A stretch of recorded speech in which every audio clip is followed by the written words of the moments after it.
in the bowels of a hidden bunker, somewhere under the brick and steel of a nondescript building, we've once again made contact with our leader, Mark Levin. Hello, everybody. Mark Levin here. Our number, 877-381-3811, 877-381-3811. 500-page Inspector General report from the Department of Justice. I've been going through it. And there's a number of very, very important things cited in this report. And I hope the intrepid journalists over at CNN and MSNBC are actually listening. It is a big deal. It confirms a great deal of what we know, and it also adds additional information. And before I get to it, I just heard the FBI director speak, and he's a disgrace. Nobody is attacking the institution of the FBI except Mr. Comey and the people who worked for him. Nobody's attacking the institution of the FBI except for the reporters and the leftists who always attack the institution of the FBI. I am attacking the corrupt officials at the top of the chain, many of whom have now been forced out. Now, unfortunately, I have to listen to network news at the top of the hour, and it's a disgrace. I know these people, so-called reporters, haven't read this report. I've gotten through about 3/4 of it. And still the information is stunning. Stunning. And you know who comes out best in this report? You know who comes out best? Donald Trump. I read this, and we'll get into the details. We've got plenty of time. I read this, and I think to myself, how is it that Barack Obama didn't fire James Comey? Well, the answer is simple. Because James Comey was doing his dirty work. Matter of fact, he was doing the dirty work of the Democrat Party. The Inspector General lays out a damning case of bias and then says there's no evidence of politics. Well, then what's the bias? What did all these texts mean? Now, among other things, it appears that Mr. Comey was using his personal emails for FBI business. No wonder he was soft on Hillary Clinton. The FBI director is forbidden from using his personal emails for FBI business because his personal emails are not secure, and they're certainly not secure enough. The report states what we already know in this sense, but it underscores it, that the FBI Director Comey usurped the authority of the Attorney General when he decided Hillary Clinton would not be indicted. He had no authority to make that decision. And so when the Democrats and Hillary Clinton run around and say that Comey sank her election, that's not what happened. He saved her campaign. Even in the final days, when they brought out the emails related to Abadan and Weiner, he still rushed in the end to save her campaign, and he still thought she was going to win.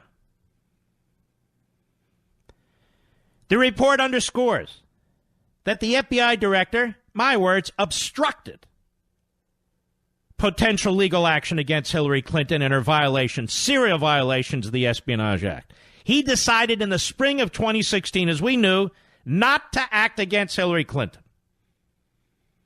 Then he essentially announces it in July of 2016. He watered down the original case he was going to make against her in order to protect her. And it's also the case that Obama's name had been mentioned in there, that he had an exchange with Hillary Clinton of emails, and he removed that too.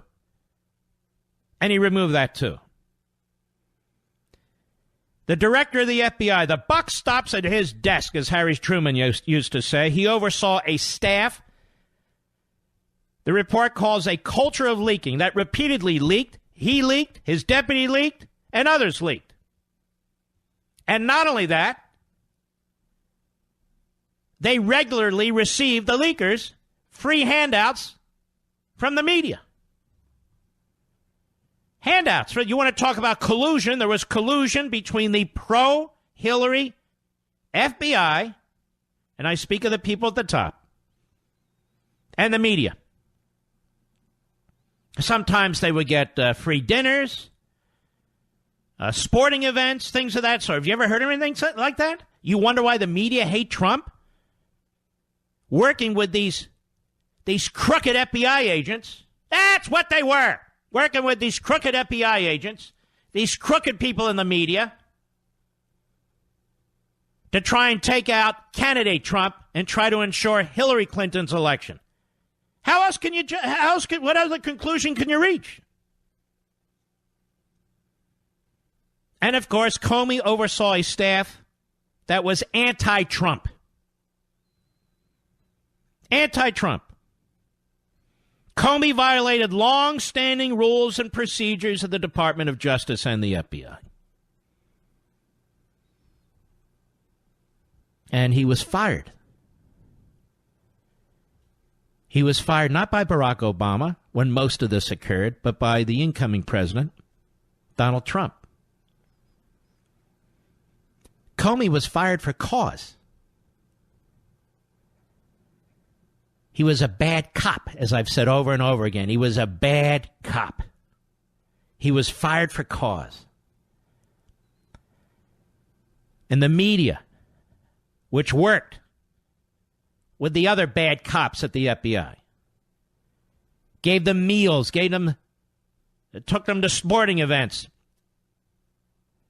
The media relied on those bad cops to be bad journalists. CNN pretends this report says nothing. Nothing new here. Nothing new here? There's plenty new here, but what if there wasn't anything new here? Isn't it bad enough? Mr. Comey should be investigated criminally. Mr. Comey should be the one who receives a subpoena and forced to appear in front of a federal grand jury, not the president. Mr. Comey went on a book tour. He's made millions from his book. There's not a major media outlet in this country that didn't help promote him.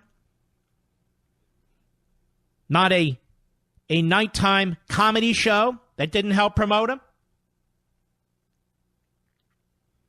Mr. Comey was corrupt. I don't mean corrupt in the sense of money. I mean corrupt in the sense of objectivity and duty. He was exposed before the IG report. Now he's been exposed with the IG report. You know, there's a sense of irony out there to see Trey Gowdy now all over TV, and he has a beard this week, and his hair's combed on the other side. Bitterly disappointed with the FBI. The same Trey Gowdy who was on TV a week or two ago, defending a spy at the FBI. An informant, don't you know? Why do we want to hear from Trey Gowdy? The report makes clear that there was significant bias in the investigation of Hillary Clinton. That is, for her. And there's something rather compelling in this report, really incredible in this report. This guy, Peter Strzok, he's not just an FBI agent.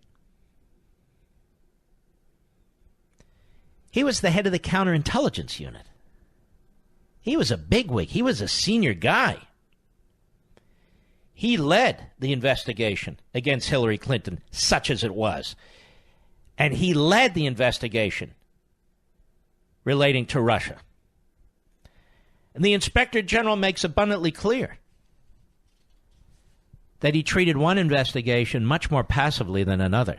He couldn't wait to get to the Russia investigation, which is one of the reasons, but not the only reason, it took them so long to look at those emails, those Abaddon Wiener emails. because they're out to get Trump, ladies and gentlemen. Mr. Stroke. Mr. Stroke needs a visit in front of a federal grand jury, too.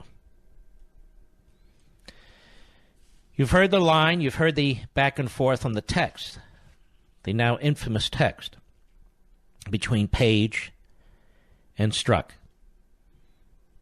where Strzok assures Page that Trump won't win, but even if he does, we will, quote, stop it, unquote. That is, stop the Trump election. Who's obstructing what, ladies and gentlemen? Now, why didn't Barack Obama fire James Comey? Why didn't Barack Obama fire James Comey? Well, Mark, he didn't know all this. He knew some of it. Because Barack Obama liked what James Comey was doing. I've said it from the beginning. Barack Obama is ultimately responsible for all of it. He failed to stop the Russians from interfering in our election. And, of course, he failed to stop his own government from interfering in our election. And I don't think that bothered him in the least. Doesn't bother him now. When he gets all riled up, he heads over to Twitter and he tweets. He's not tweeting today, is he? No, he's not. The victim in this whole case was Donald Trump. It's Donald Trump who looks the absolute best as a result of this IG report, as far as I'm concerned. We'll be right back. Mark Levin.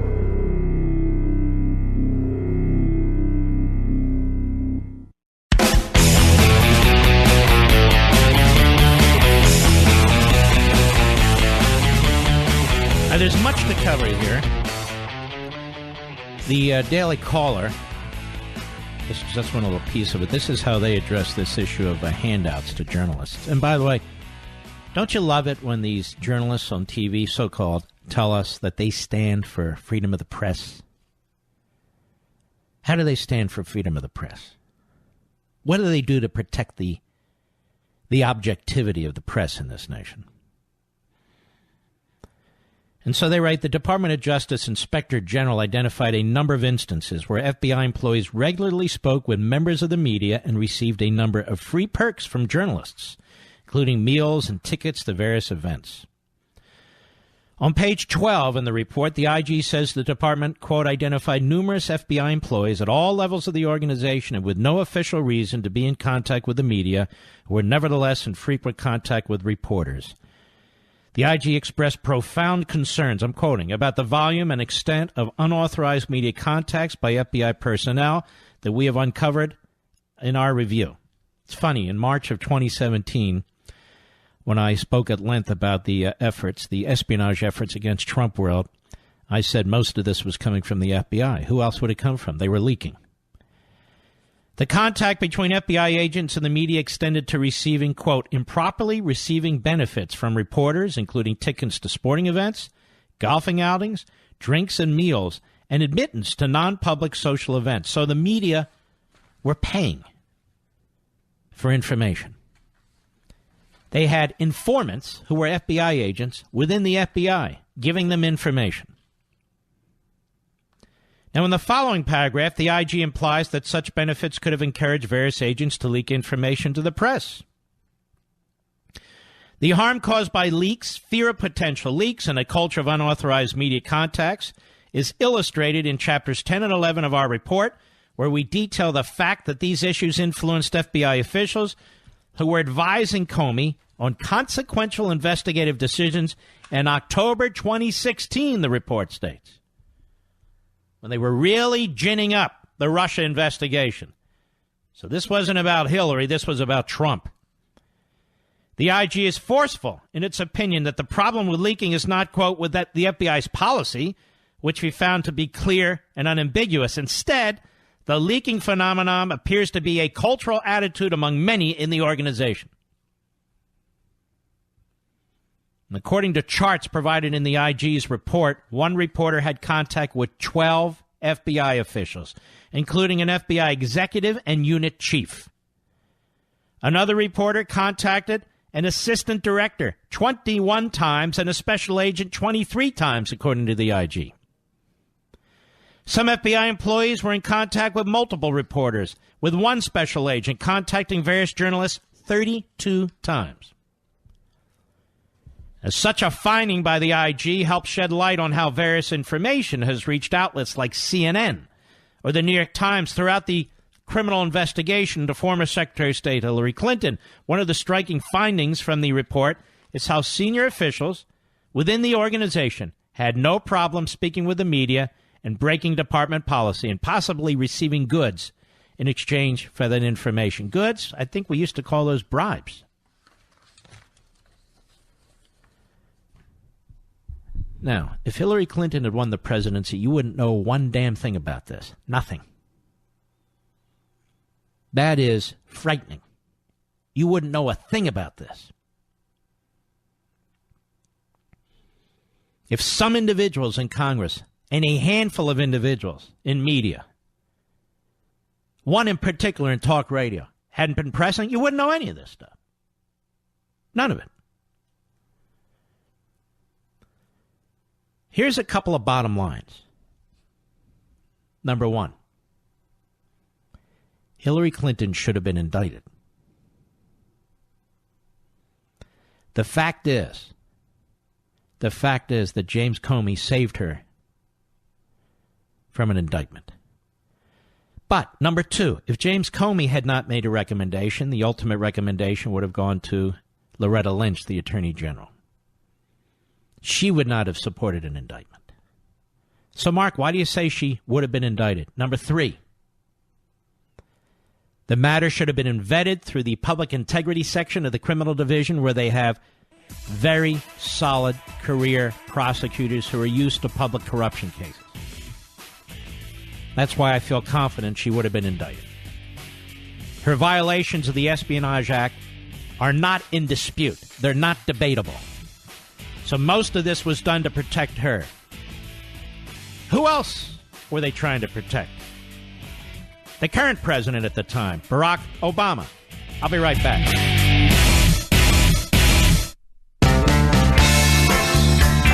Mark Levin, an unapologetic patriot and unapologetic constitutionalist. You can reach him at 877-381-3811. In the IG's report, we have collusion, we have obstruction, and we have insubordination. Collusion among and between reporters and FBI agents. These FBI agents would leak, and in many cases, in exchange for their leaks, they would get meals, tickets to sporting events, and so forth and so on. We have obstruction. Comey decided in the spring of 2016 not to act against Hillary Clinton. And he waited, well, till about June of 2016 to announce that he wouldn't. And we have insubordination. Comey usurped the authority of Department of Justice prosecutors and the Attorney General's power. So we do have collusion, obstruction, and insubordination. We have Peter Strzok. Peter Strzok, who decided, for political reasons, is there any other reason you can think of, to protect Hillary Clinton and to turn all the FBI's investigative resources he could muster against Donald Trump. This report is limited. It doesn't even get into the spy, FISA, the Clinton campaign and the DNC, laundering money through a law firm and a former British spy, to concoct information, to fabricate information against Donald Trump with Kremlin apparatchiks, which was used to get a FISA warrant. Doesn't even get into that, because that wasn't part of the investigation. Doesn't get into the unmasking of American citizens by the Obama administration. Doesn't get into that. So this is the tip of the iceberg. Now, what else have we learned from this? We have learned that the American media as a whole, there's some exceptions, but I'm talking about the rule, and it is a significant rule, are mostly whores for the left. The reason why so many in the American media didn't report on the FBI is because they were colluding with the FBI. Which reporters? We don't know. Which media outlets? Which reporters and which media outlets gave gifts to FBI agents for information? Which ones? Why is that a secret? Was it CNN? Individuals at CNN? Was it MSNBC? Individuals at MSNBC? Was it Meet the Press? Was it Good Morning America? Was it the Today Show? What was it? Who were they? Was it the Morning Schmo and the soon-to-be Mrs. Schmo? Inquiring minds want to know. This isn't a matter of being disappointed, as the current FBI director said. He was very monotone. He talked about all the great things the FBI is doing. You don't need to convince patriots that the FBI is doing great things. We know that. We're the ones who defend the FBI. These people have sought to destroy the FBI, to turn it into something it's never supposed to be, a political weapon. And a political weapon that goes one way, against Republicans, or specifically against Trump. So now we have a special counsel investigating what? It starts with Comey, right? Comey said he leaked to his law professor friend, who then leaked to the New York Times because he wanted a special counsel to investigate Trump.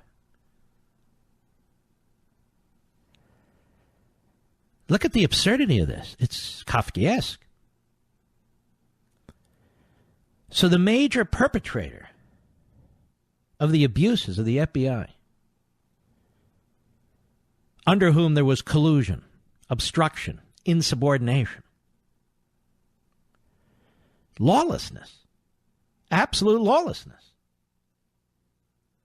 he gets to trigger the appointment of a special counsel. Rod Rosenstein appoints a special counsel to investigate non-crimes, to investigate matters he can't even identify with any specificity. Which crimes? Which individuals? Incredible. James Comey, who knew about the application for the FISA warrant. James Comey, who knew about the dossier, says he never asked who funded it. He just assumed it was Democrats. Well, isn't that amazing? James Comey, who had to know there was a spy in the Trump campaign ranks. And you see, ladies and gentlemen, this is why you cannot trust the media. This is why the media are worse than fake. They hate America. So many of them do. I don't care what Wolf Blitzer says. If they loved America, they wouldn't conduct themselves this way. They'd call it straight and they'd write it straight, but they don't. The media are condemned in this report. Nobody's saying it. It needs to be said. The media are condemned by implication in this report. There's simply no question about it. And as I say, this is why when you listen to CNN and MSNBC or individuals from the New York Times or the Washington Post or these Sunday shows with them, this is why they all sound the same, because they're all doing the same thing. And they share an ideology. They absolutely do. So when Trump calls this professor a spy You notice how they attacked him so viciously in the media. What do you mean a spy? You have no evidence. You have no proof of that. And so you can't prove that. Anybody who dares to stand up and be counted and question what's taking place and defend the president in this regard is attacked as a kook. The current director of the FBI, Wray, says they're going to have intense training for every single FBI agent to ensure that they conduct investigations objectively. Now, ladies and gentlemen, I have to tell you, this is fascinating. The Inspector General said that he is unaware that anybody was driven by political motivation, even though his massive report is laced with examples of bias, and he even uses the word bias. Well, bias for what? Are they biased against women? Are they biased against men? Are they biased against Jews? Are they biased against Christians? Are they biased against Muslims? Are they biased against gay people? What are they biased against? Of course it was politically driven. How else do you explain this? But what does training every single FBI agent to be objective have to do with anything? As far as I'm concerned, the vast majority of them are objective. They're chasing down real criminals, real terrorists, trying to protect the American people. The vast majority of FBI agents don't need training on this. These are the rules. These are the procedures and the policies of the FBI. They were there when I was at the Justice Department, and they were there long before I ever came to the Justice Department, and they're there right now. So when you say we're going to train everybody, you defuse the responsibility and accountability. You don't need to train everybody.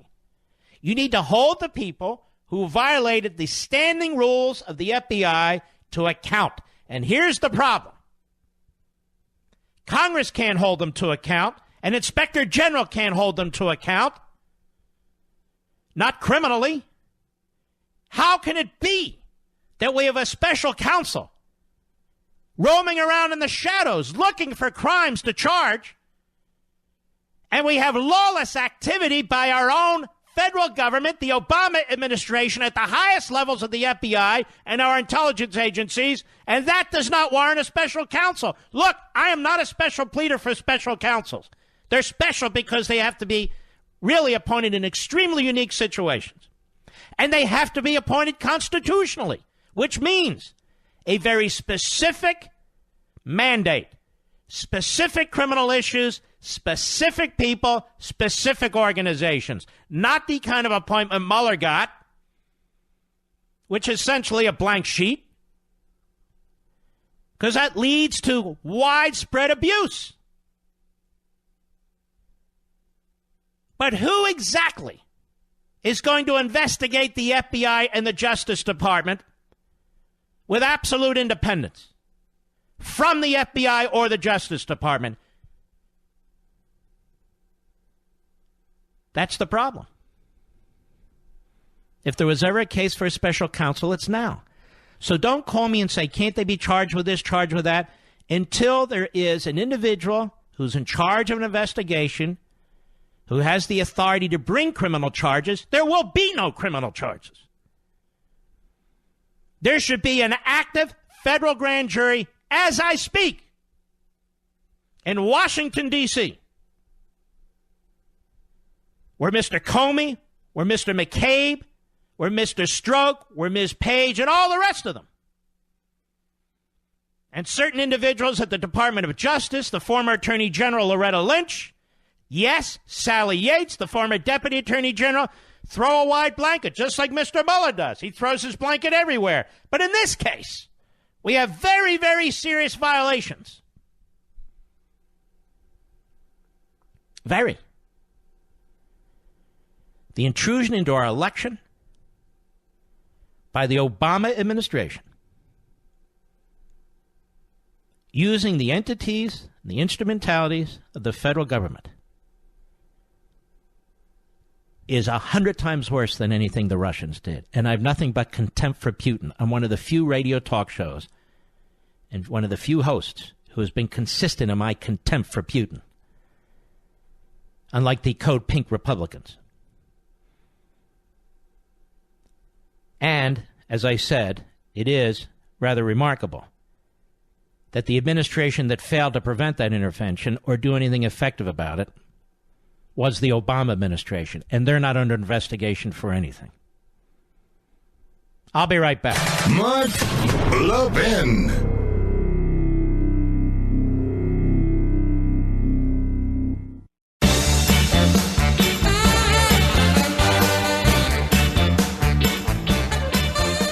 All right. You know, it's no secret that I love my Casper mattress. Their engineers have done a marvelous job creating an exceptionally comfortable sleep experience. It's made falling into bed a whole new experience. Get a Casper, and you'll understand why it's not just my favorite mattress, it's the Internet's too. Casper has 3 unique mattresses to help you sleep cool and comfortably year-round. The Wave is engineered to relieve pressure at 36 different points. The original Casper is more breathable and comfortable than ever. And the Essential is innovation at a great price point. And mattresses are designed to coddle and comfort your every move. All of their mattresses do exactly that. Plus, provide the perfect support for every position you sleep in. Discover why Casper has hundreds of thousands of happy customers like me. Try your Casper mattress for 100 nights in your own home with free shipping and returns. Go to Casper.com/Mark and use code MARK to save $50 on the purchase of select mattresses. That's Casper.com/Mark, code MARK, to save $50. Terms and conditions apply. See the site for details. I will be on Hannity tonight, 9:30 p.m. Eastern Time, discussing this. I hope you won't miss it. That's Hannity tonight on the Fox News Channel, 9:30 p.m. Eastern Time. Also,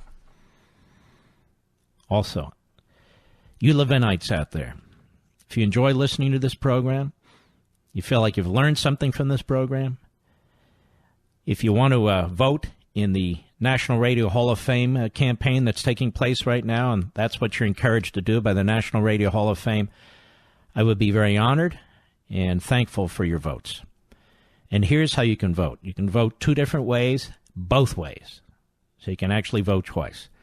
Text the number 500 to 96000. Text the number 500 to 96,000. That's 3 zeros. One more time. Text the number 500 to 96000. I hope you'll do it. The other way you vote, again, you can vote both ways. So you vote twice. It's Chicago rules. That's the way the Hall of Fame wants it, so we just play along. You go online to radiovote.com, radiovote.com. You'll see 2 categories there. I am not in the first category, but you have to vote in the first category. You can vote for somebody there in their category, or there's a button to abstain. You can hit that button. Then you go to the next category as you stroll down. I am in there. You can find my picture and my name, click on the photo, or click on the button next to the photo, and then submit it. And, of course, I'd be very, very grateful for your votes. I much appreciate it. So that's text the number 500 to 96000. It takes 5 seconds. Or go online to radiovote.com, and you'll find me there as well. And I want to thank you again. Comey usurped the authority of the Attorney General and Department of Justice prosecutors. He obstructed legal action against Hillary Clinton. He watered down his original memo. He decided in the spring of 2016 that he wasn't going to do anything to her, and he announced it in June, I think it was, or July 2016. He leaked, as we well know. He oversaw staff that the IG said had a culture of leaking, as well as others at the FBI. And certain FBI agents also received benefits, quid pro quo, as a result of their leaks. Gifts, meals, tickets to sporting events. I mean, this is atrocious. And he oversaw staff that was anti-Trump. Does anybody know a senior person at the FBI during this period who worked for Comey who was pro-Trump? Isn't that interesting? Can you name one? I can't name one. Can you? Any pro-Trump texts? No, I don't see any pro-Trump texts. Do you? Any anti-Hillary texts? No anti-Hillary texts. I mean, they're not even in this 500-page report. Isn't that fascinating? And Peter Strzok told his girlfriend, Lisa Page, who was concerned that Trump might win, basically says, don't worry. We will stop it. Meaning the Trump election. That is really eye-opening, isn't it?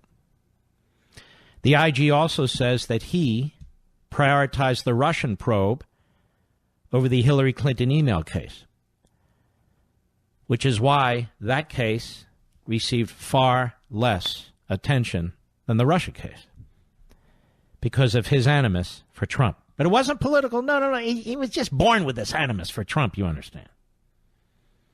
It just happened. Trump fires Comey. He had every reason to fire Comey. Obama didn't fire Comey. Why not?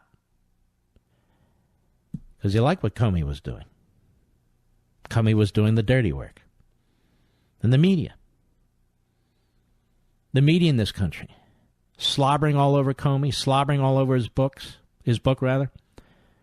whether it's Jimmy Kimmel or Stephen Colbert, up and down the feeding chain of the media and the culture. He's mocking Trump, and they're lapping up every bit of it. This man is worse. He's the worst FBI director we've ever had. Don't give me J. Edgar Hoover. This is the worst FBI director we've ever had. Because, unlike Hoover, this guy actually interfered in a presidential election. I'll be right back.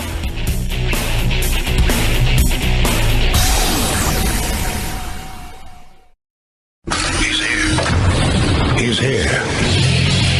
Now, broadcasting from the underground command post, deep in the bowels of a hidden bunker, somewhere under the brick and steel of a nondescript building, we've once again made contact with our leader, Mark Levin. Hello, everybody. Mark Levin here. Our number, 877-381-3811, 877-381-3811. Can somebody tell me why a federal grand jury was not impaneled in the Hillary Clinton espionage investigation case? It's a rhetorical question. That would be, the typical way you would go about investigating a fairly broad matter. And in the recommendations, the Inspector General says that, and I'm paraphrasing, we really shouldn't have a witness sitting in on an interview of another witness. Really? Now, you're not supposed to have a witness sitting in on an interview of another witness. So he has to make that recommendation. It's really quite amazing, I think. Now, I want you to hear how the Democrats respond to this. Because the Democrats, the media, and the bad cops in the FBI, they're all on the same page. Because they're protecting Hillary ultimately, and they're protecting Barack Obama. Nobody ever asked, what did Barack Obama know and when did he know it? Nobody even cares. I care. I've been bringing this up since day one. It was his administration. I believe it was called the Obama administration. Here's Chuck Schumer on Capitol Hill today after this IG report comes out, and I guarantee he hasn't read it. It's over 500 pages. He would have to sit there. I mean, it would take a long time, not just to speed read through it, but to actually digest what's in it. And he didn't do it. He didn't do it. Almost as soon as it came out, he ran to the Senate floor and gave a canned speech. Cut 5, go. So we now know the long-awaited report from the Inspector General has been made public. Several things are crystal clear. First and foremost, anyone who is hoping to use this report to undermine the Mueller probe or prove the existence of a deep state conspiracy against President Trump will be sorely disappointed. What is he talking about? He doesn't have to use the phrase deep state conspiracy, but there's no question. It's not even conspiracy. It was people who were acting openly among each other on behalf of Hillary and against Donald Trump. Now, of course, as I said, he didn't read this report, so somebody wrote this speech and stuck it under his schnoz. And to undermine the Mueller probe? Well, what's the purpose of the Mueller probe? I mean, good Lord. Comey was fired for cause. Comey was fired for cause. So Trump didn't obstruct anything. Go ahead. Those of us who are interested in the truth, however, are pleased to know that the Inspector General wrote time and time again that when it came to the Clinton email investigation, quote, no evidence that the conclusions by department prosecutors... You can't even read the speech that was written for. Go ahead. ...affected by bias or improper consideration. That's not correct. The Inspector General says multiple times that there was bias. He doesn't say there's political bias, but he says there's bias. Specifically as applies to Strzok, and Strzok isn't some bit player. Strzok was the lead FBI investigator in the espionage case as well as the Russia case. Oh, he says there's bias. He may not say there's political bias, which is rather bizarre, quite frankly. But he certainly points out that there's bias. Go ahead. No evidence that the conclusions by department prosecutors were affected by bias or other improper considerations. Really? The report added, in the case of Lisa Page and Peter Strzok, in the text, that where Strzok is consoling Page, who's worried that Trump would win, and he says, we will stop it. Strzok texts back. The IG report said that potentially indicated or created the appearance that investigative decisions were impacted by bias or improper considerations. It's not only indicative of a biased state of mind, but even more seriously implies a willingness to take official action to impact the presidential candidate's electoral prospects. This is antithetical to the core values of the FBI and the Department of Justice. That's from the report. Go ahead. Rather, we concluded that they were based on the prosecutor's assessments of the facts, the law, and past department practices. They were not based on the prosecutor's assessments. Comey stepped in and said that she will not be charged, Hillary Clinton. And in the report, the Inspector General uses the word, as we used here, that Comey usurped, that's the word, usurped the authority of his superiors, including the Attorney General. So Schumer's on the Senate floor lying through both of his teeth. It's incredible. Absolutely lying. Go ahead. Plain and simple. Couldn't be plainer. Couldn't be a more strong repudiation of those who wish to say that there was bias in the Mueller investigation. Now that's what this isn't related specifically to the Mueller investigation. So what is he talking about? This particular IG investigation, and I believe he's doing others, relates to the investigation of the Hillary Clinton violations of the Espionage Act, not Mueller. Go ahead. Director Comey, the FBI, and DOJ handled the public aspects of the investigation into Hillary Clinton's email correctly? Of course not. We Democrats said that then. The Inspector General makes it clear now. But Director Comey's mishandling of the publicity around the Clinton email campaign all accrued to the benefit of then-candidate Trump, not the other way around. No, it didn't. And the reason it didn't accrue to the benefit of candidate Trump is because the obstruction that took place here was Comey and his associates, who wanted to make sure that no charges would be brought against the Democrat nominee. And I've talked about this before, and I want you to think it through.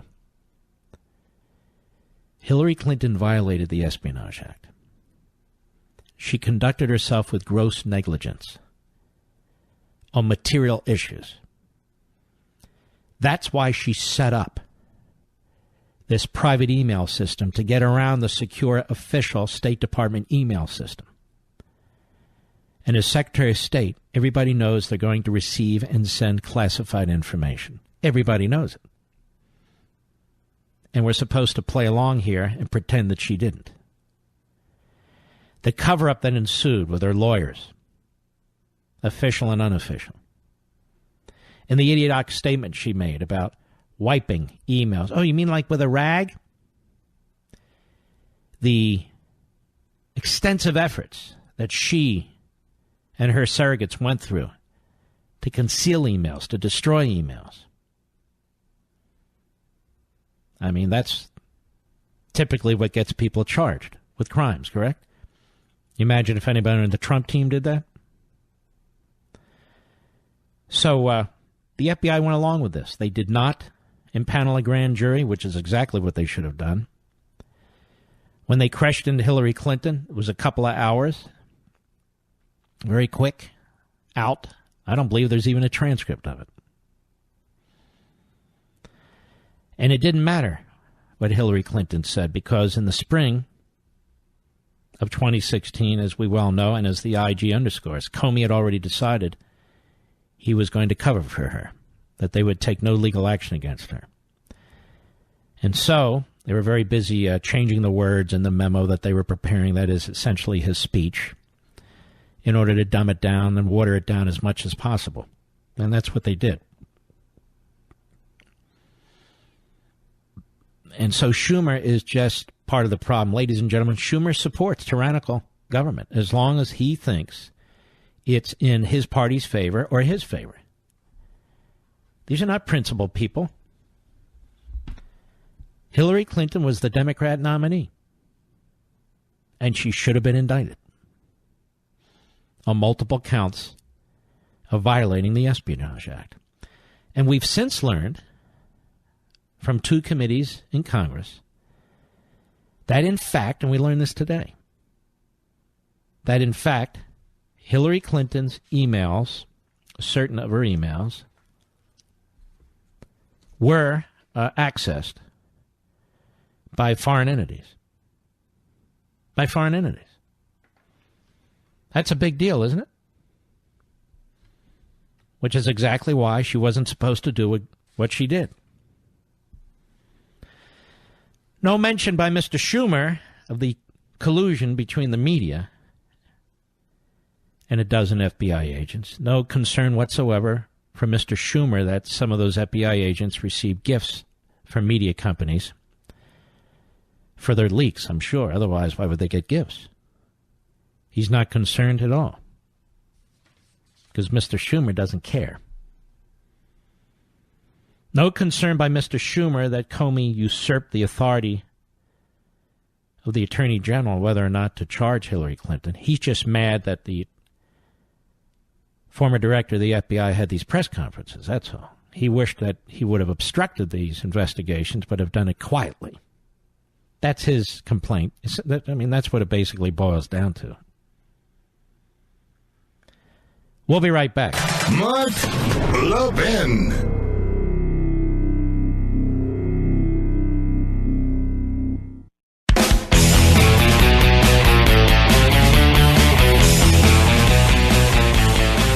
Pretty amazing.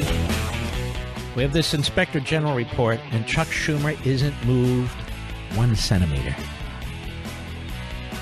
He's not moved 1 centimeter. No problem over there at the FBI, except to the extent that it hurt Hillary. Otherwise, everything's fine. I was wondering how the Democrats would play this, you know. On the one hand, they need Comey. They need to prop him up because he was the fundamental basis for the appointment of a special counsel. On the other hand, they detest Comey because they need an excuse for Hillary's loss other than the fact it was Hillary and her ideology and so forth. And so they have to walk a fine line, and they seem to be doing that because both positions cannot be right. They can't both be right. They're incongruous, as we like to say. And so you should ask your Democrat liberal friends, well, which is it? Comey's a good guy, and he should not have been fired, and therefore it's good that we have a special counsel, or Comey's a bad guy, he should have been fired because he hurt Hillary. And then, of course, there's another question I ask here. What say Barack Obama? No, Obama and Comey were chummy. The January 5 meeting in 2017, just a couple of weeks before the new president would take over. Very chummy. Comey almost came to tears. He really loved Barack Obama. They really liked each other. The question that's never asked is, if Jim Comey really did sink Hillary Clinton's candidacy, why didn't Barack Obama later fire him on the way out? Couldn't have been impeached or anything else. He would have just left.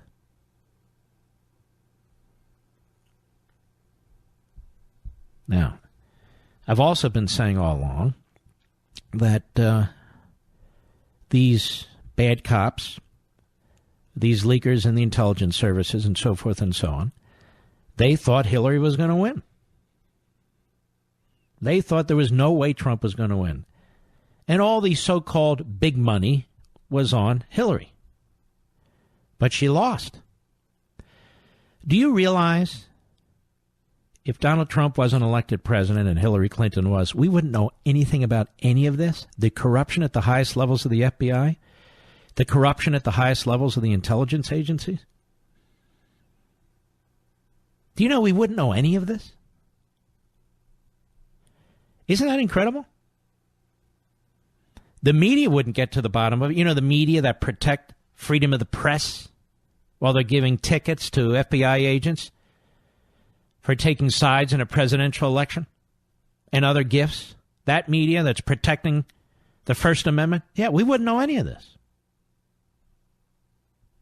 Those of you who've been with this program for a little bit of time, at least since March of 27, March of last year, you saw how the media reacted. They couldn't believe that somebody would get behind a microphone, pull together the articles they had written, which obviously were based on leaks primarily from the FBI, and I said it at the time. Who else would know all this stuff? The FBI's at the crossroads. And to be so viciously attacked in such a concerted way, so, we're onto something. We're onto something. And we were. And it's only gotten worse since. All right. Let me take a call here. Let's see what we have. Sorry, I'm trying to clear out my computer and get to some of you folks. All right. Let us go to Larry, Chicago, Illinois, on the Mark Levin app. Go. Larry, go. Let's go to Jeff, Toledo, Ohio, on the Mark Levin app. How are you, Jeff? Mr. Call Screener, what's the problem? Let's go to Mike, retired FBI agent. How are you, sir? I'm good. I just want to echo what you just were saying a little while ago. I'm a retired agent, 28 years. My father was an agent, was killed in the line of duty. Boy. And what you were saying about the majority of the agents, they're still sound. There's just a few bad apples that have lost that fidelity and that bravery and that integrity that our motto used to say. And I just want to thank you for echoing. You know, there's still solid agents out there. My mom passed away about 2 years ago, and I'm almost think it's a blessing that she didn't live to see this happening. She cried when Richard Miller committed espionage way back when, and I'm just glad. I'm not glad she's gone, but I'm just glad she hasn't lived to see this going on. Well, what do you make of the current FBI director? I found it enormously troubling. He gets up there, and in response to a question, as I recall, he says, look, what are you going to do in response? Well, we're going to have training for all of our agents, senior agents, new agents, on the necessity of objectivity. And I thought to myself, that is outrageous. Mark, what you said earlier is was spot on. The people that join the FBI, they know what's right and wrong. There's just a few bad apples there that and their placement was so high that they didn't get checked. And I agree with you that training isn't necessary. It's the people that. Well, let me ask you this, Mike. I mean, on the one hand, he says, don't condemn the entire FBI. Well, I know I'm not. Then on the other hand, is he not condemning it by saying everybody has to go through ridiculous training about objectivity in your investigations? You're spot on, Mark. That's not necessary. the guys are solid. We have a few guys that, dance and their gun falls out or something stupid like that. Right. But for the most part, they don't need that training. Mike, I want to thank you for your service. I'm sorry about your father's death and the way he died and your mother's recent death. Thank you for calling. God bless. We'll be right back.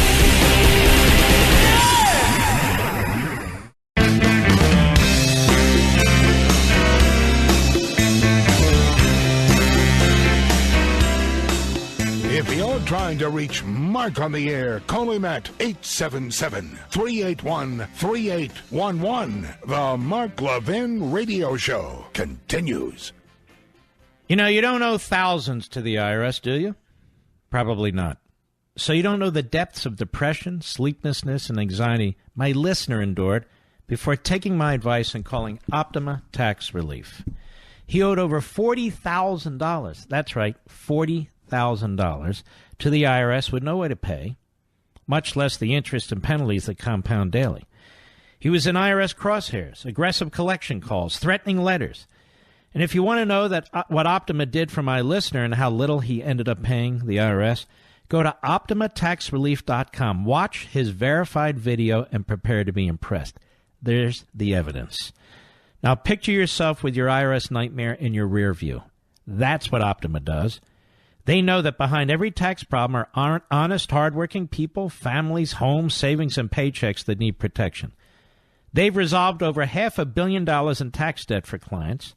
Why put yourself and your family through this? Visit my friends at OptimaTaxRelief.com, OptimaTaxRelief.com, or give them a call at 800-499-6300, 800-499-6300. That's 800-499-6300.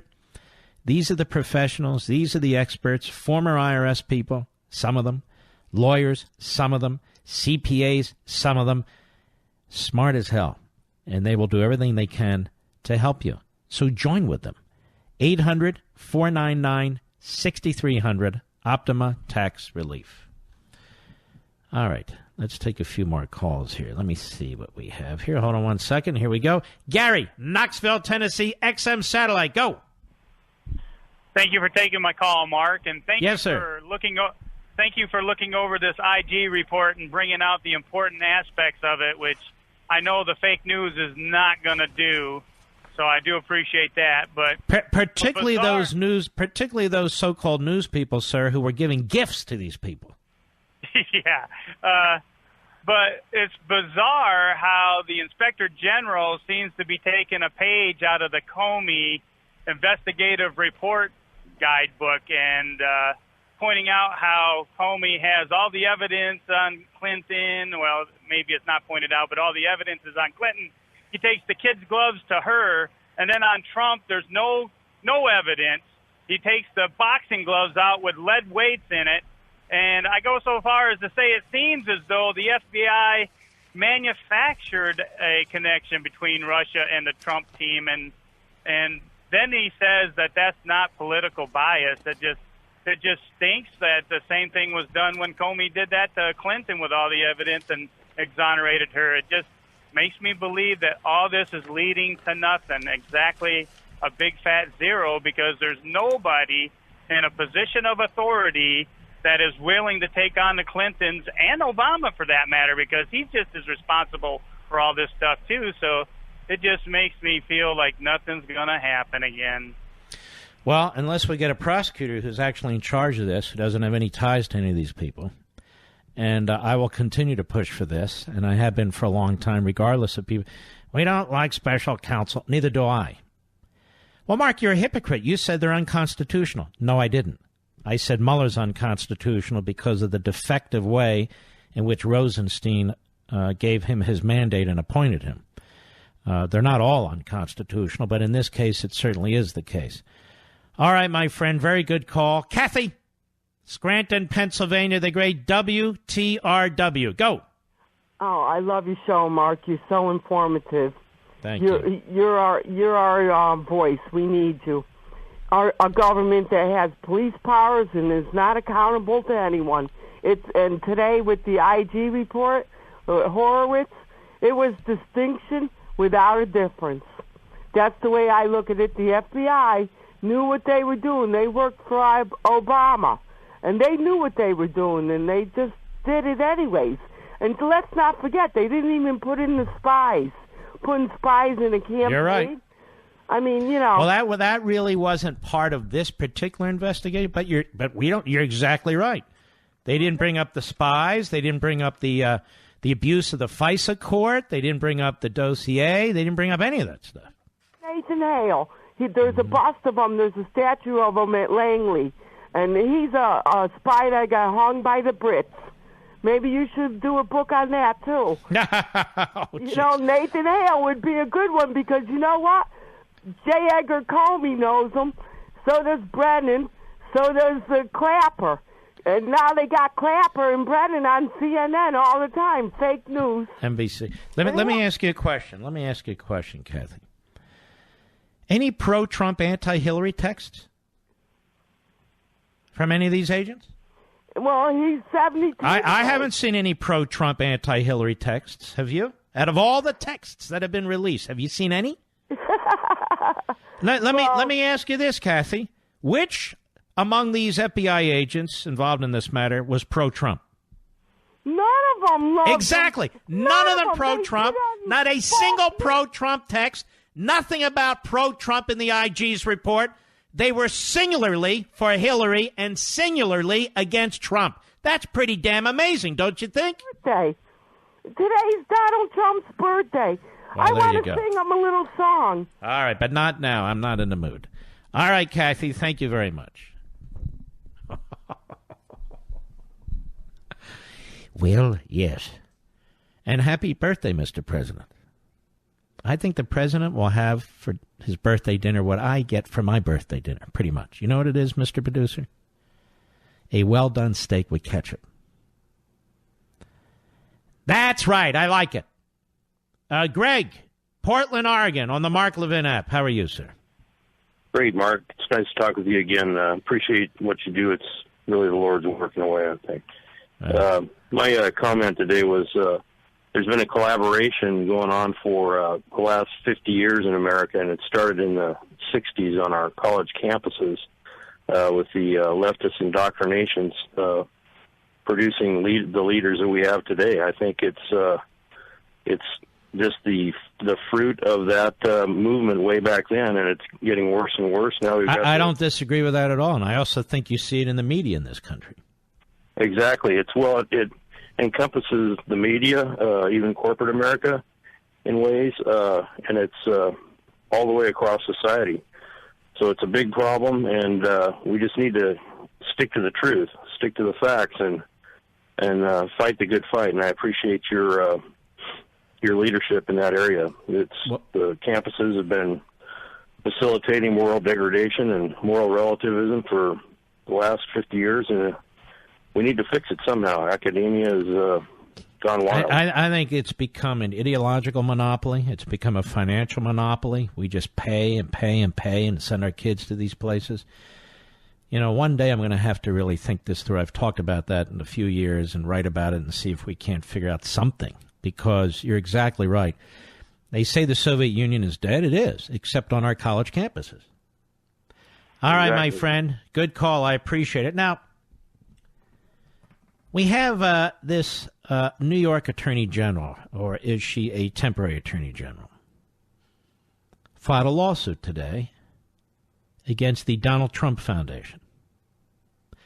I'm reading this from Fox. For alleged illegal conduct and, quote, unlawful political coordination, unquote, to benefit personal and business interests, drawing a harsh Twitter rebuke from the president. Now, I know it's been said, because I have emails, people saying this to me, that the Hillary and Bill Clinton Foundation have never received this kind of treatment. And as I recall, they're based in New York. With all the money that's come through that entity, Russian money, Middle East money, all the money that's come through that foundation from lobbying groups, among others, all the untowardness, the tax issues. I don't believe New York State has ever sued the Clinton Foundation.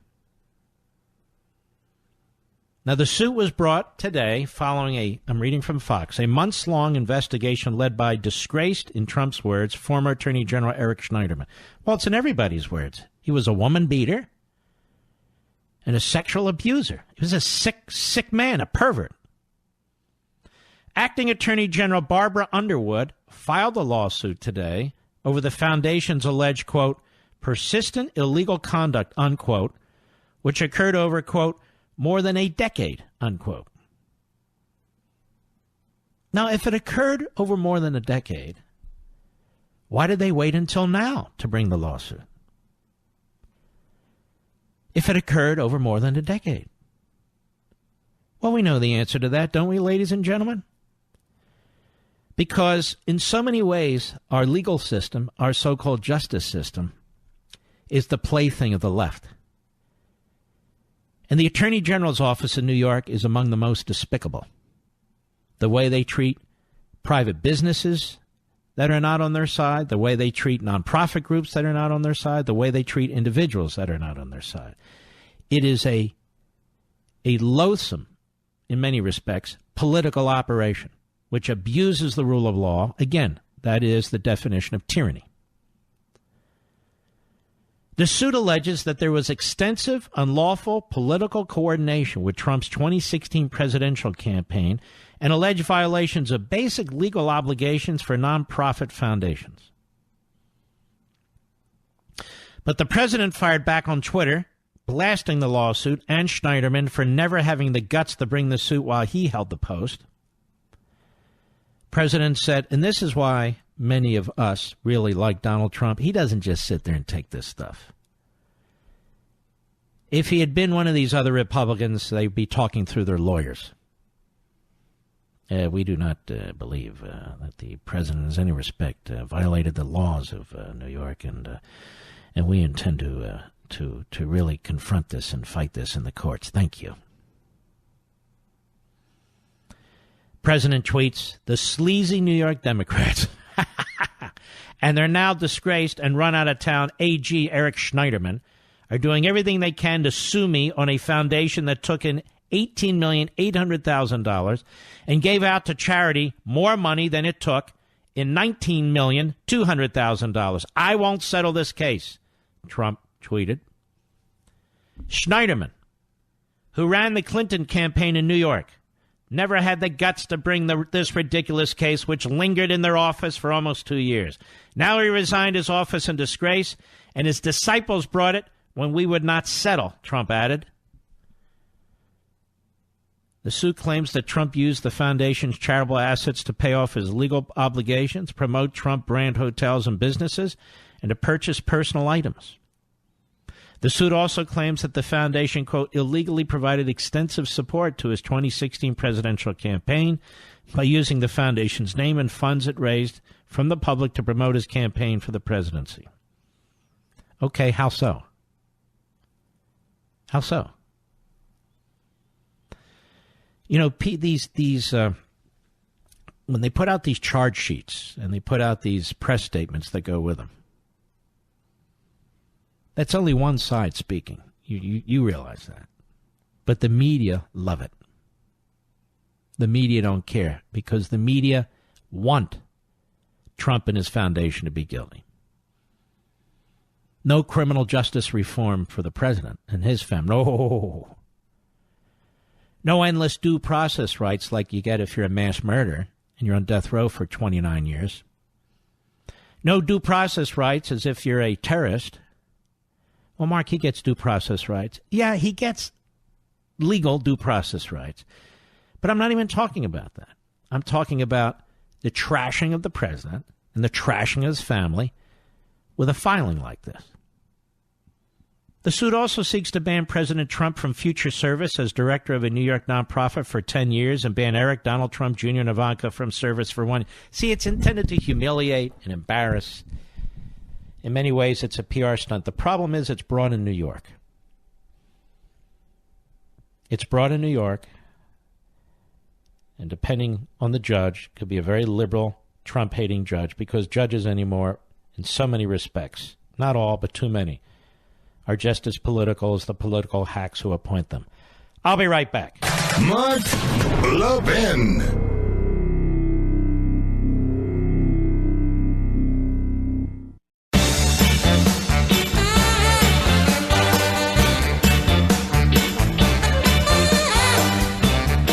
Reminder, about an hour and a half, 9:30 p.m. Eastern Time, 6:30 p.m. Pacific Time. I will be on Hannity TV on the Fox News Channel. I hope you'll join us, discussing much of what we've been discussing on the air today.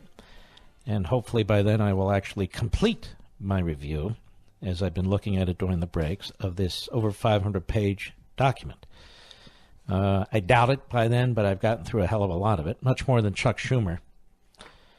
Bet you'll never guess my favorite place to sit. On your tuchus. Well, of course. I said, place, like where? In my car? No. On the sofa in my living room? No. No, actually, it's at my desk, where I'm talking to you right now. And my amazing new X chair. And I put a photo of it up on my my social sites. It's really, really impressive. I am so relaxed. I'm sitting in it right now, just relaxed as can be. The X chair is not only the most modern and stylish piece of furniture that I have in the bunker, it's luxuriously comfortable. And I am not kidding. And you know I have a bad back. It molds itself to my body, giving me ideal posture, which in turn gives me energy, better concentration, more productivity than I ever thought possible. Don't waste another day in that generic chair you've been using. You probably got it from one of these office stores and so forth. It's probably creaky and noisy. And this chair is silent and comfortable as hell. I'll say it again. Get an X chair and feel the difference. Don't waste another day. Heck, if you own a company, get them for the entire office. See how much your employees appreciate them and how productive they become as a result. Don't I sound more energetic, even better, sitting in this chair? I'm telling you, you don't hear it in the background. Nope. It's perfect. Now, here's a special deal just for you, my beloved audience. And it's true. I met with the sponsor for 90 minutes 2.5 weeks ago, and we went over this. Go to xchairlevin.com, xchairlevin.com. You go there right now, you'll get $100 off.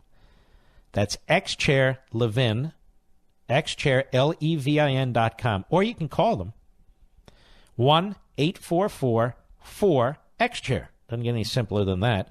1-844-4-XChair. Now, XChair comes with a 30-day, no questions asked guarantee of complete satisfaction. And by the way, if you go to xchairlevin.com now and use code LevinFootrest, xchairlevin.com, use the code LevinFootrest, you'll also get a free footrest, which I'm also using right now, and they are great. That's xchairlevin.com, free footrest. Enjoy your chair, enjoy your footrest. You can thank me later. I know you will. Well, okay, let's take another call here. Let me pull this up. Rocco, Westchester, New York, the great WABC. Go. Mark, hi, Mark. I just find it to be a grand coincidence that the news about the lawsuit against the Trump Foundation happens to come out on the same day that the Inspector General report is released. I mean, this investigation supposedly has been going on for like 2 years, and I heard the Attorney General today say that they waited to bring the lawsuit until they had enough evidence. Well, what a coincidence. I mean, on the day that the Inspector General happens to release his report. Well, you're exactly right. And she's a hack. And she's a career appointee. Who cares? So is Stroke. So is Page. So is McCabe. Just because somebody's a career appointee or a career civil servant doesn't mean they're not political.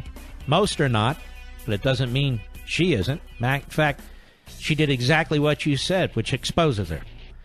Good point, Rocco. I shall return.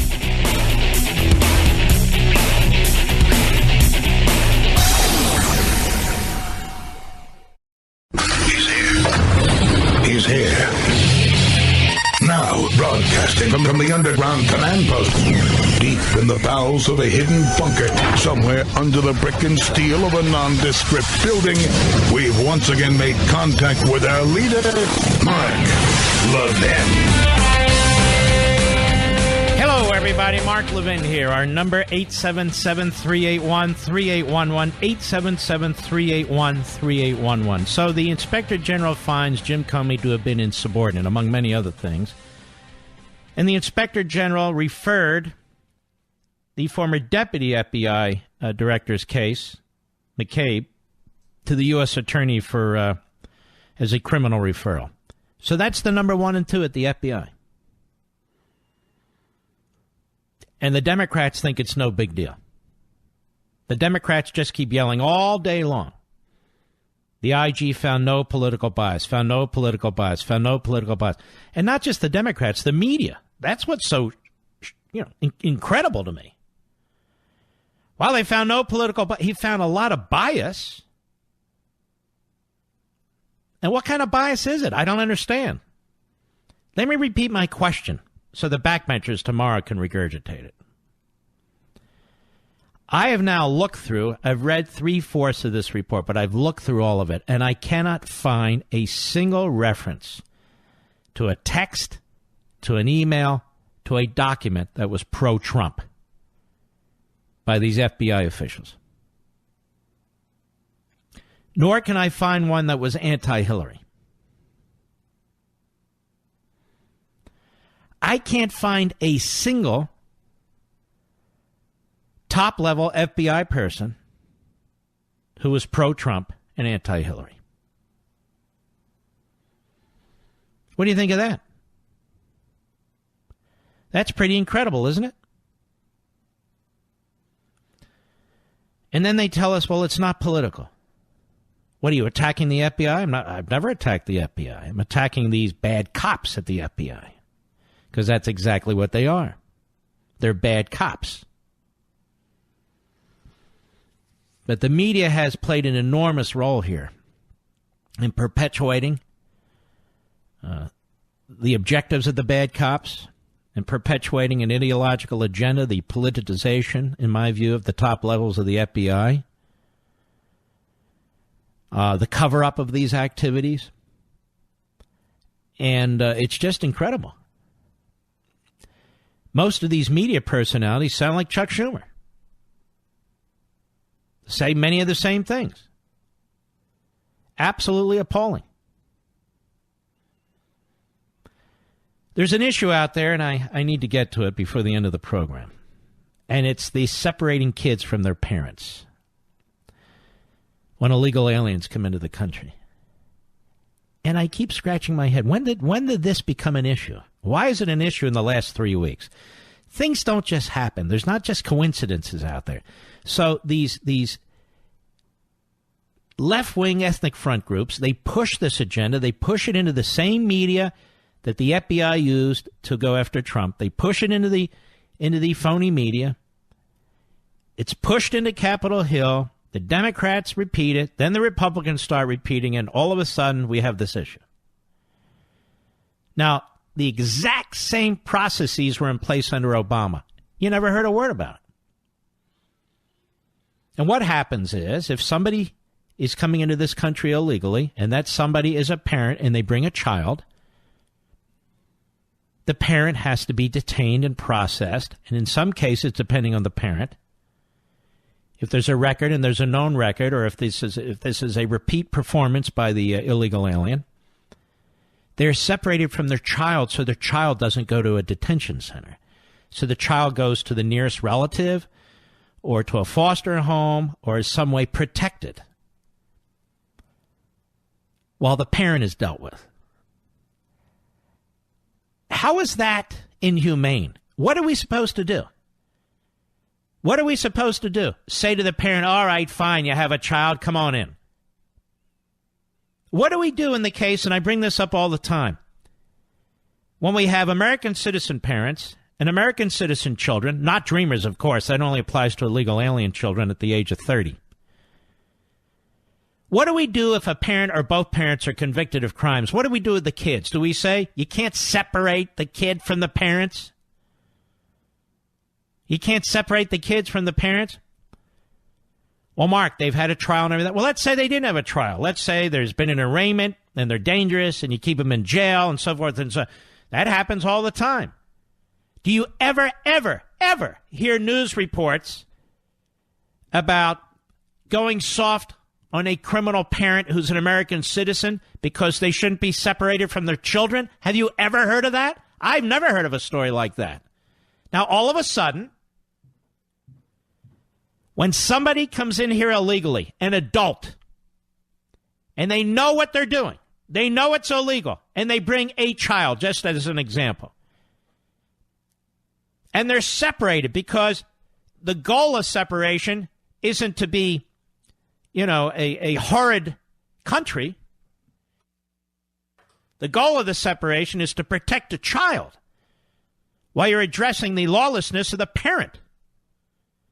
What is it that these new politicians, that this new issue with these politicians, what is it that they propose we do? I want you to listen to one of them. His name happens to be Paul Ryan. He's Speaker of the House. Cut 8, Mr. Producer. Go.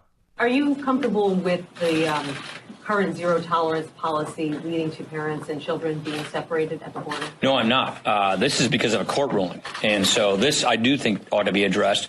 We believe it should be addressed in immigration legislation. So what's happening at the border and the separation of parents and their children is because of a court ruling. That's why I think legislation is necessary.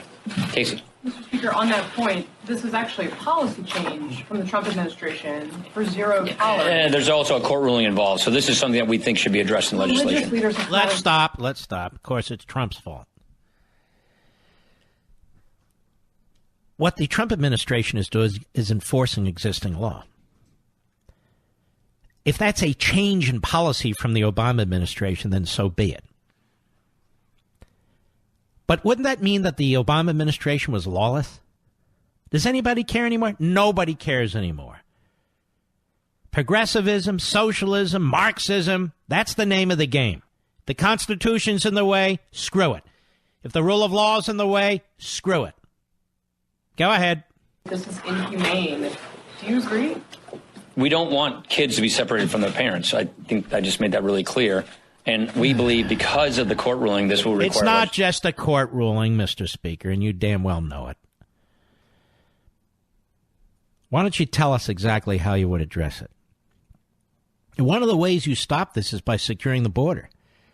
So these irresponsible foreign parents aren't doing this to their own families and their children. They make it like we're doing it, like Trump's doing it, which, of course, is nonsense. Go ahead. Change. That's it. All right. And then we have Nancy Stretch Pelosi. And Paul Ryan and she pretty much agree. Cut 9, go. What they're saying is, well, we'll find a way not to separate them. One of their ways not to separate the children is not to let them even seek asylum, which is a right that people have in the world to seek asylum. So that's not a solution. The solution is not to tear children from their parents.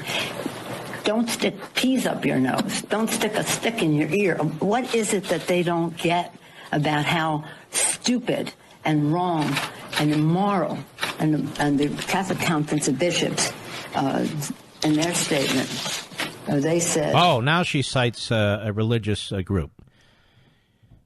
Now she cites a religious group. When it comes to religious people and baking cakes, she don't want to hear about it. When it comes to religious people who agree with her, then she embraces it. Go ahead. And by the way, what do they say about abortion, Nancy Pelosi? They say it's a sin, and yet you support it. Now, she's detestable. Go ahead. At its core, asylum is an instrument to preserve the right to life. The Attorney General's recent decision elicits deep concerns because... she's just reading, and I don't want to hear it. But this, you got to hear. Cut 10, go.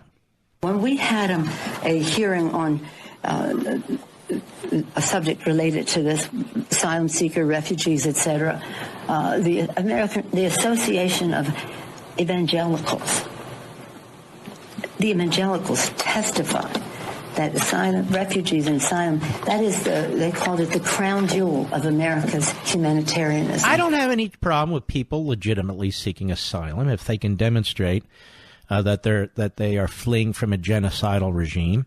It's the left that always had a problem, particularly when it came to Cubans, as a matter of fact. It's the left that had a problem, particularly during the 1930s when it came to Jews. We conservatives do not have a problem with people seeking asylum if they can show that really it's an absolute human necessity. Isn't that what we're talking about here? Go ahead. Crown jewel of American humanitarianism. And in order to do away with that crown jewel, they're doing away with children being with their moms. Oh, my goodness. She never said a word during the Obama administration. Even though the reporter said there's a change in policy, there were parents who were separated from their children during the prior administration. And Nancy Pelosi didn't give a damn. Just like Nancy Pelosi didn't give a damn when Barack Obama drew a red line in Syria, all hell broke out, and he did nothing. Just like Nancy Pelosi didn't give a damn when the people were rising up during the early part of the Obama administration in Iran trying to seek their freedom, and they were shot in the streets. Never gave a damn. Just like Nancy Pelosi never gave a damn about the people in gulags in North Korea, but now all of a sudden she claims that she does. You got to call the left out and expose them, folks. Go ahead. I just don't even know why there aren't uprisings all over the country. Maybe there uprisings all over the country. You know, when there was an uprising all over the country, uprising with peaceful protests called the Tea Party, Nancy Pelosi condemned them. So now she's calling for an uprising. I wonder if she means a violent armed uprising. Go ahead. When people realize that this is a policy that they defend, it's a horrible thing. And all right, that's enough. We'll be right back. Mark Levin.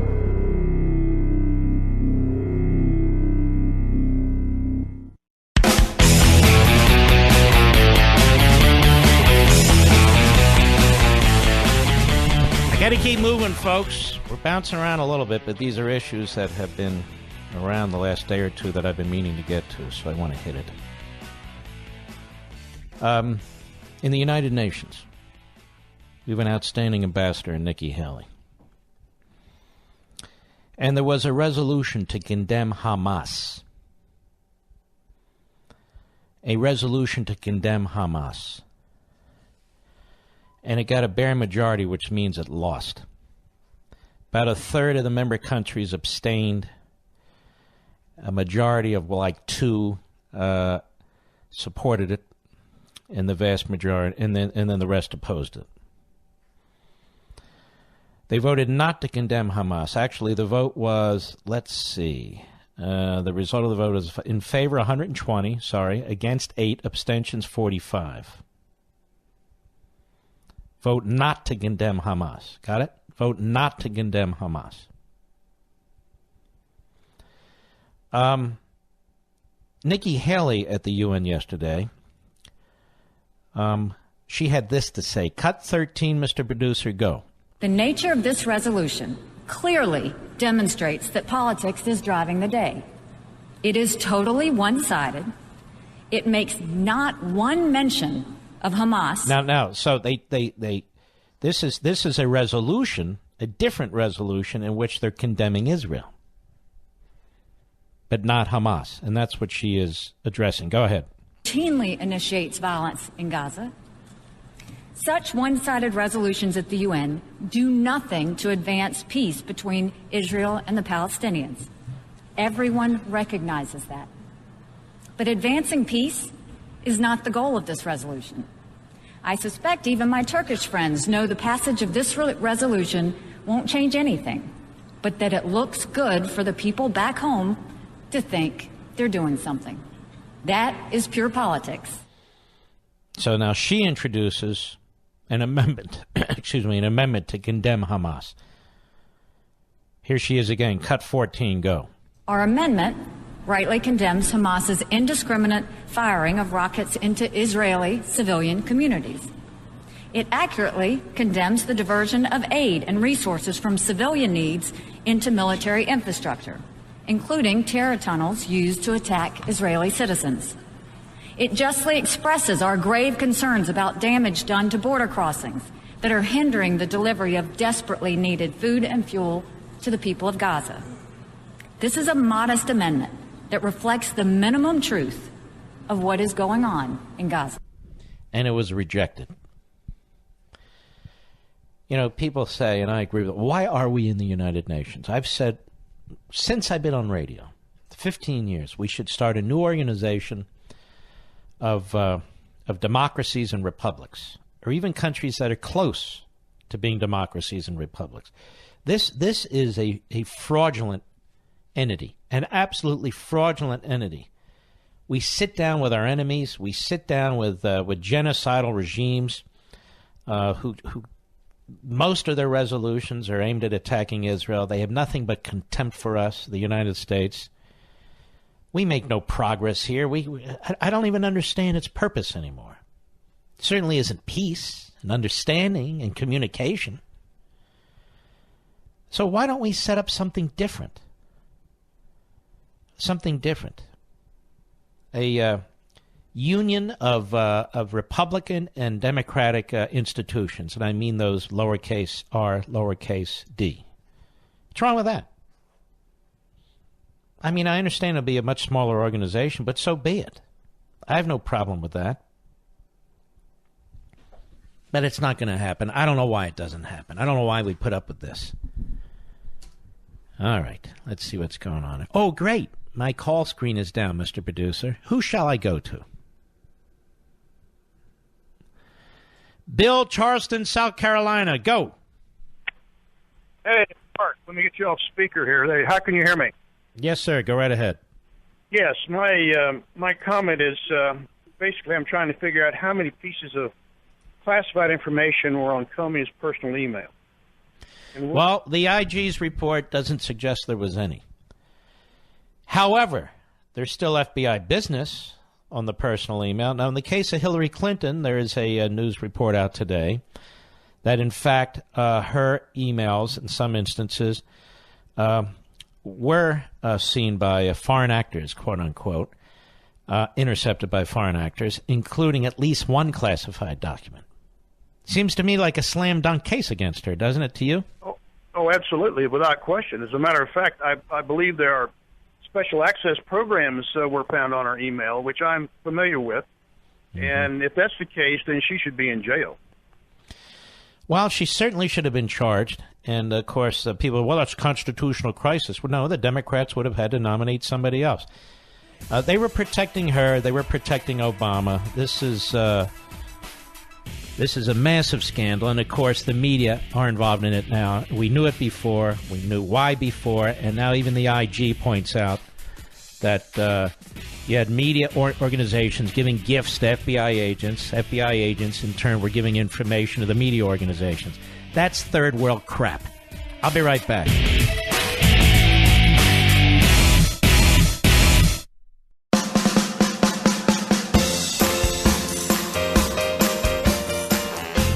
Cast your vote for Mark today for the National Radio Hall of Fame. You can vote by text and email. Text the number 500 to 96,000 and vote at radiovote.com. Don't forget, in 1 hour, 9:30 p.m. Eastern Time, 6:30 p.m. Pacific Time, I will be on the Fox News Channel with my buddy Sean Hannity discussing this stuff. You know, as high schoolers graduate, are they heading to places where they'll learn why America is the world's freest nation? That we're the first country founded on the principle that all men are created equal? Will they be taught the Constitution, our rich history, or what makes America great? There's a place where students study these truths. It's called Hillsdale College. At Hillsdale, students study what is true, good, and beautiful. And by putting in the work to understand these things, students graduate ready to lead. As Vice President Mike Pence said at commencement this year, Hillsdale students learn not what to do, but what to be. Hillsdale also offers its stellar education to you. Through Imprimis and free online courses like Constitution 101, every American can learn like a Hillsdale student from the same professors. And most remarkably of all, Hillsdale provides this service to our nation without taking a single penny of taxpayer money, local, state, or federal. Not one penny. I strongly encourage you to learn how Hillsdale can serve you at a website just for you, my beloved audience. LevinForHillsdale.com. That's Levin for Hillsdale.com. That's LevinForHillsdale.com. Sam, Akron, Ohio, XM Satellite. Go. Mark, first of all, I love you. I've been listening to you for over 15 years. You are the best. You are the smartest and the best. Thank you, sir. Now that you heard that from me, I'm an American Palestinian, okay? I was born and raised in Brooklyn, New York. Yes. I love this country to death. I've been overseas to the West Bank for over 8 years, okay? I've seen things there that you haven't seen before in your life. Israelis, the Israeli government... The West Bank? The U.S. and the Israeli government is trying to make peace with an entity, meaning Hamas and the Palestinian Authority, that don't want peace. Right. Okay? Understand that. You are making peace with people who don't want peace. 80 to 90% of the Palestinian population want peace with Israel. Okay? But the people who are running the show over there do not want peace because it's very So why don't they? Are they trying to overthrow them, or what's the answer? You can't. You see what happened. So what's the answer, Sam? The answer is to get rid of these animals who are running the government and deal with Palestinians. I agree with you. How do you do it? There's a lot of Palestinian Americans like me or anybody else who have dual citizenship who own property over there who would love to have peace.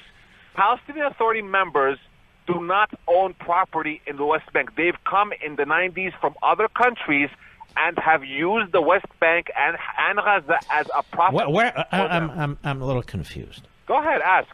West Bank. Where are you talking about? Judea and Samaria. And Samaria, okay? So why do even Palestinians call it the West Bank? Why, are you Jordanian? No, it's been stuck with me since I was a little baby, okay? Well, I don't like it.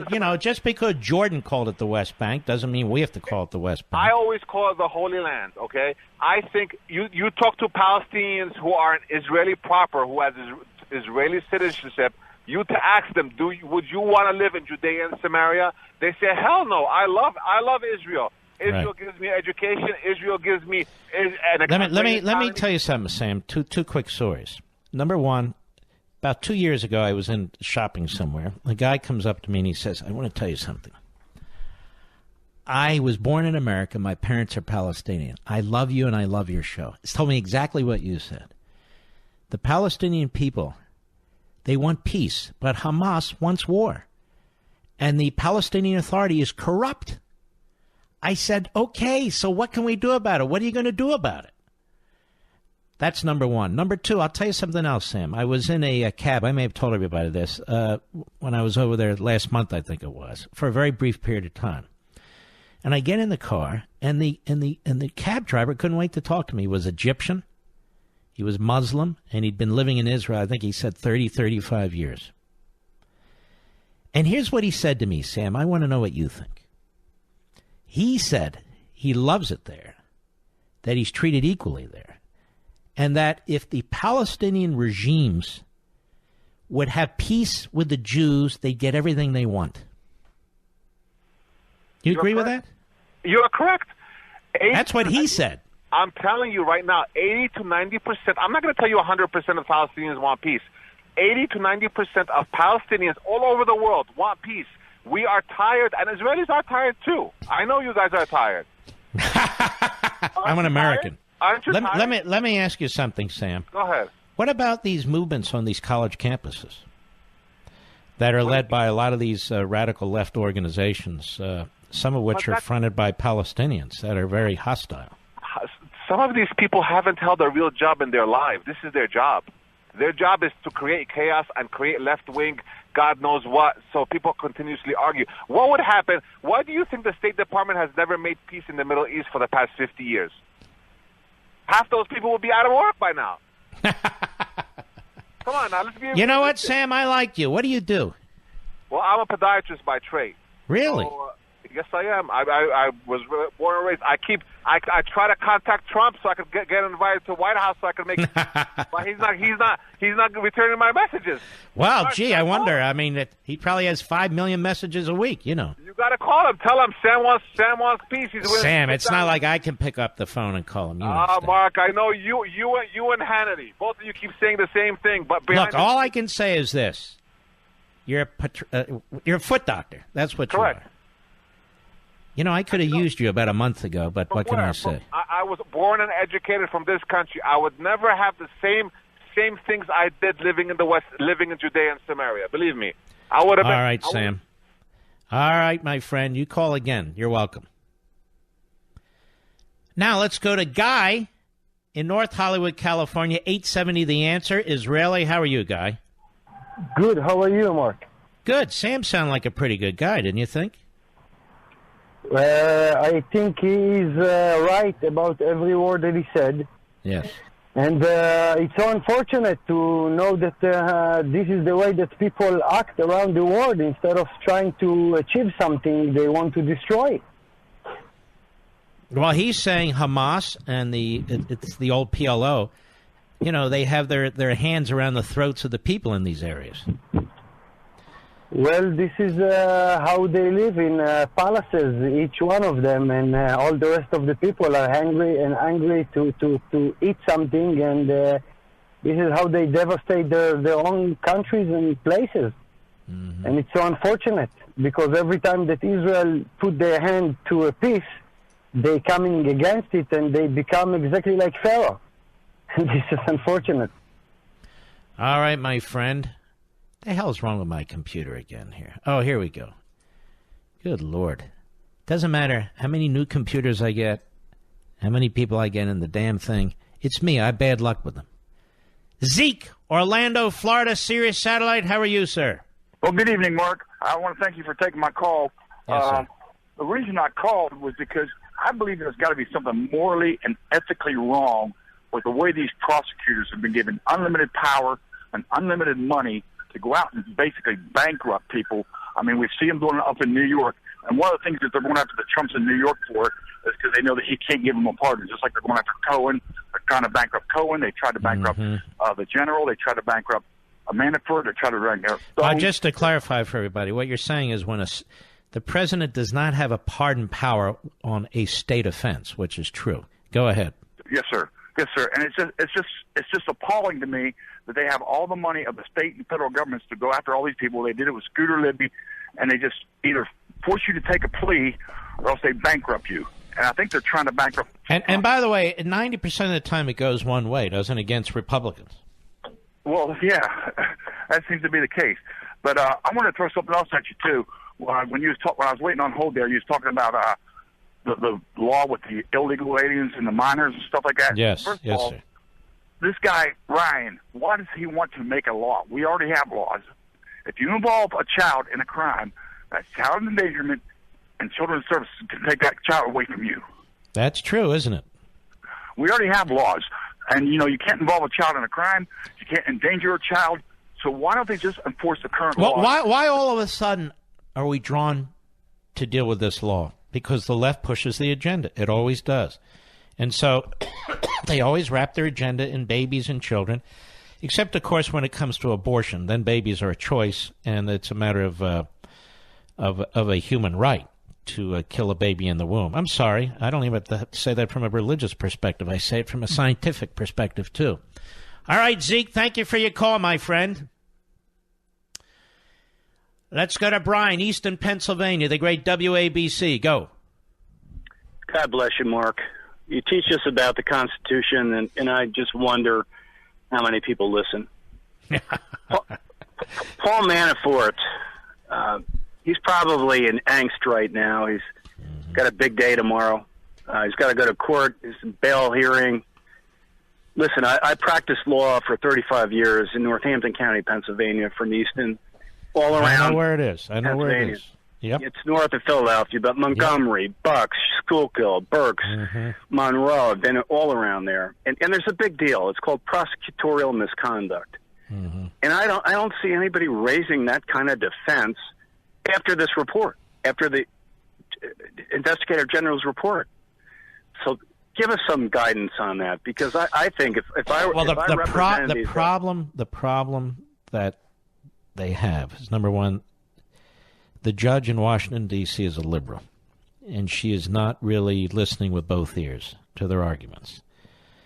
Number two, this report from the IG does not directly impact the Mueller case and the agents working on the Mueller case. Now, that said, there's a report today, it's important, that the Mueller team had to drop one of their prosecutors because that prosecutor had texted another one of these texts about, Viva la Resistance or something to that effect. And they won't tell us the name of the prosecutor, which is amazing. It's America. Why won't you tell us? That's a public official. We'd like to know the name of the person, what they did exactly. But that was leaked out there. We don't know much more than that. I think the best thing that Mueller can do is make the case that Manafort can do is make the case, in addition to duking it out on every one of the counts, as you know as a lawyer, is to make the case that this appointment was unconstitutional, not because every special counsel is unconstitutional, but because this one is, given the incredibly wide mandate that Rosenstein conferred upon him in violation, by the way, of Department of Justice regulations. And regardless of what this district court does, take it to the appellate court, take it all the way to the Supreme Court, and make your case. You know, Bob McDonald here in Virginia, he was the governor. They prosecuted him successfully in district court here on ethics violations and so forth, and you took it all the way to the Supreme Court. And I believe he won 9-0. That the way they were interpreting the bribery statutes and the ethics statutes were just so broad that, virtually any politician could get caught up in that. And that's the sort of thing I think that Manafort's going to have to do, embrace the Constitution. Well, he's in jail with his family and distraught. I know. Have you heard of any other talk show host talking about these abuses? I don't know if he's innocent or guilty. It almost doesn't even matter to me at this point. I am concerned about the way this prosecutor's been conducting himself. Whether it's an early morning raid on the guy's house when he's in bed with his wife for 10 hours in his condominium apartment, or the things that he's doing to the things they've done to his representatives, whether they're press representatives and some of his own lawyers. They have now turned apparently his son-in-law, his ex-son-in-law, turned his ex-partner. It's obvious what they're trying to do to this guy, just squeeze the blood out of him. And it is a horrible thing to watch. You have a case, bring your case. But what are you trying to do to the guy? All right, Brian, thanks for your call. I'll be right back. Mark Levin.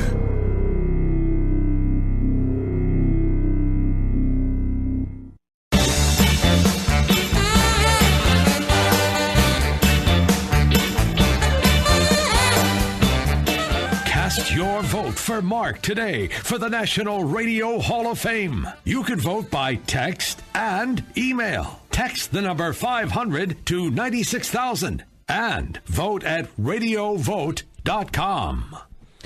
How about the National Baseball Hall of Fame? Well, I guess I don't qualify for that. I wanted to let all of the fans of Levin TV out there know about a special offer we've going on right now. We wanted to make it a little bit easier for all of our subscribers and our biggest fans to get the best pricing possible on Levin TV and all the rest of CRTV Network, all the other wonderful hosts and programs. So we came up with our best offer yet. Now you can get a 3-year subscription to CRTV for only $199. Now that comes to $5.53 a month. You know what that is?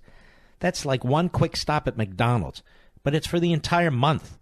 Now, if you've been a fan of the show for a while now, you know we're in this for the long haul, and we hope you will be too. There's no other place online where you can get the truth, unfiltered and uncensored. Give us a call tonight. Give us a call right now at 844-LEVIN-TV, 844-LEVIN-TV, and mention this ad to get 3 years of CRTV for the equivalent of $5.53 a month. I don't think we can do any better than that. I spent a lot of time working with the execs around here, and we finally came up with that, and I hope you can take advantage of it. And by the way, you'll set up, it's quick and easy. You'll be ready to watch in 5 minutes. And we have a great Levin TV tonight. Tonight's the great night to start. So give us a call again, 844-LEVIN-TV. We're there. We'll get you all set up in 5 minutes. That's 844-LEVIN-TV. Any questions you have, they'll be more than happy to answer. We have a wonderful, wonderful customer service team. David, Los Angeles, California, 870 The Answer. Go. Hi, Mark. I really enjoy your show. I was so happy to hear the previous Palestinian caller, and you asked the question, how can we make the Palestinian crooks fall? And I want to just tell you, the Palestinian government, the PLO and Hamas, they keep the Palestinians miserable on purpose so they can get funding from the UN, from the European Union, and from the U.S. The only way to make the government fall is to stop funding them. We should stop giving money to the UN as long as they fund the Palestinians. We should freeze people supporting the Palestinians because it's a terrorist cause. And that's the only way to stop them. Trust me, why do you think they have refugee camps? Why do they have refugee camps in Jordan and Lebanon and in Israel? To keep them miserable. Why don't they just open the walls of the refugee camp? They want to show the people how miserable the Palestinians are so they can get hundreds and billions of dollars every year. And the money goes straight to their payroll and the crooks' bank accounts. They have billions of dollars. The payroll, there are 50 to 100,000 people, just the Palestinian police alone. They're all connected, family connected, relatives, cousins of cousins who are on the payroll. Yes, that's my opinion. Well, let me ask you this. How do we stop the Europeans who fall for this all the time? And, of course, the American media. Right. First of all, it's about this. Most people don't know this. There need to be very simple questions asked. For example, why do we have refugee camps in Lebanon for Palestinians? Why do we have refugee camps in Israel? Why? I'm not sure if we still have a refugee camp in Israel. I think we do. In some areas, it's closed up. And at that point, everybody sees the truth.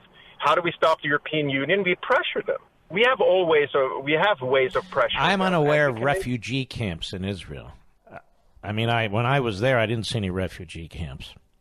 Anyway, thank you for your call, my friend. Ladies and gentlemen, we salute our armed forces, police officers, firefighters, and emergency personnel. Check out Levin TV tonight and watch Hannity on the Fox News channel. I will be there in 30 minutes, 9:30 p.m. Eastern, 6:30 p.m. Pacific. God bless you.